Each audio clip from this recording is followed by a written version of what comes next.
एक दिन की बात है, एक चालाक बंदर का नाम मोमो था जो एक खुशगवार जंगल में रहता था। मोमो को अपने आसपास हर चीज को देखना बहुत पसंद था, खास तौर पर वो इंसान जो जंगल में आते थे। दिन एक टोपी फरोश जिनका नाम मिस्टर पटेल था, एक बड़ी छांवदार दरख्त के नीचे अपनी दुकान सजाने बैठ गया। के पास दुनिया की सबसे रंगीन टोपियां थीं। मिस्टर पटेल ने आराम से बैठकर कहा, आह, टोपियां बेचने के लिए ये एक बेहतरीन दिन है।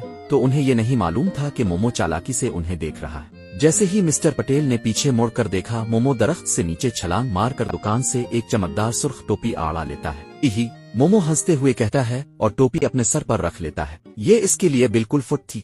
मिस्टर पटेल ने पीछे मुड़कर देखा तो वो हैरान रह गए। मेरी टोपी कहाँ गई? उन्होंने हर तरफ देखा लेकिन इसे नहीं पाया। फिर उन्होंने मोमो को देखा जो एक शाख पर झोल रहा था और चोरी की गई टोपी पहने हुए था। बस आओ तुम छोटे चूर, मिस्टर पटेल चला रहे थे, मुझे वो टोपी चाहिए। मोमो सिर्फ हंसा और दूसरी टोपी इस बार एक नीली उठा ली। मोमो पसंद?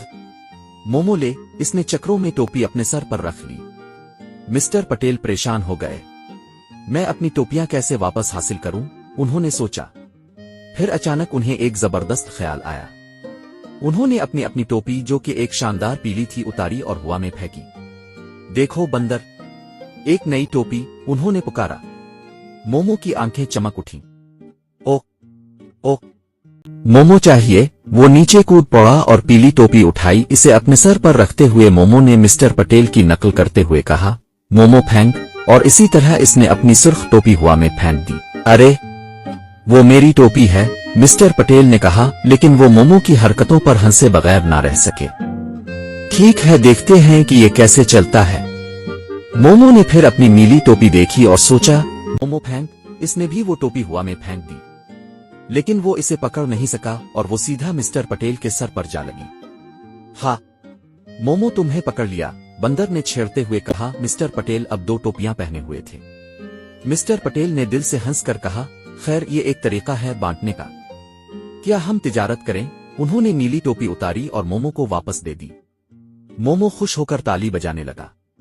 मोमो पसंद, और उसने फौरन सुर्ख टोपी नीचे फेंक दी। आखिर में मिस्टर पटेल ने मुस्कुराते हुए अपनी सारी टोपियां जमा की और कहा, तुम एक शरीर बंदर हो लेकिन तुम वाकई चालाक हो। बस याद रखो, बांटना चोरी करने से ज्यादा मजेदार है। मोमो ने सर हिलाया, इसका दिल खुशी से भरा हुआ था। इस दिन के बाद मोमो और मिस्टर पटेल दोस्त बन गए। जब भी टोपी फरोश जंगल में वापस आता, मोमो उसकी मदद करता और दोनों एक साथ खुशगवार वक्त गुजारते। और यूं कहानी का सबक यह है, ये हमेशा बेहतर है कि बांटा जाए और ईमानदारी से खेला जाए, बजाय इसके कि चोरी की जाए और परेशानी पैदा की जाए। और वो सब खुशी से रहने लगे।